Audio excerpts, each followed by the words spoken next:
Volgende week wordt hier nog een tourniquet geplaatst, hè, de zogenaamde hekjes. Dus alle mensen met een abonnement kunnen dan gewoon zelfstandig scannen. En dan gaat het hekje open en dan kunnen ze verder naar binnen lopen. Er wordt op het stuit hut werken aan een nieuw gebouw voor zwembad de Zoandwarpen in Gietsjerk. De klooi en personeelsruimtes wie een bot of vernijing staan. Want die stieren er al zo'n te jaren 70. Oud gebouwen, oude faciliteiten, sanitair. Hè. Het is kleedkamers en douches en dergelijke sanitair. Dat moet er natuurlijk fatsoenlijk uitzien. Maar ook voor de hygiëne moet het goed schoon te houden zijn. En dat wordt op een gegeven moment een oud gebouw wordt dat moeilijker. Dus ja, een nieuw gebouw. Dat stond al een paar jaar in de planning. Door allerlei omstandigheden heeft dat wat lang geduurd. Maar we zijn nu super blij dat het er staat. Het zwembad is eigendom van de gemeente Tjerkstradiel. Die smeert vorig jaar de sloopkoegeltjes in de oude klaaikemers. Het zwembad bleef iepen. Het wie daarom wat behelpen voor de bezoekers.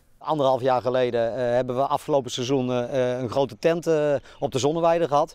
Waar we in konden omkleden. En alleen er waren geen douches. Dat was jammer, maar we hadden toch al beperkingen met corona. En de mensen die er wel konden zijn, die hebben daar nauwelijks last van gehad. De omklaaitinte is intussen afbrutsen.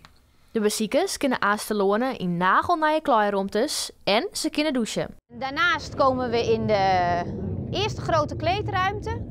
De dameskleedruimte, hier worden nog wisselcabines in geplaatst. Hij is nu nog leeg. Hier is een toiletgroep en een grote omkleedruimte voor de heren. En de laatste deur wordt dus de wisselcabines weer geplaatst voor de heren. Er komen ook nieuwe warmtepompen die het zwembadwetter op temperatuur houden. Intussen worden de laatste puntjes op de ijs zet.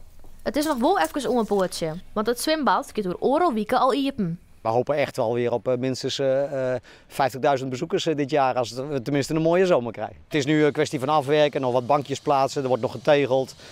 Rondom wordt het nog schoongemaakt, dus 30 april zijn we er helemaal klaar voor.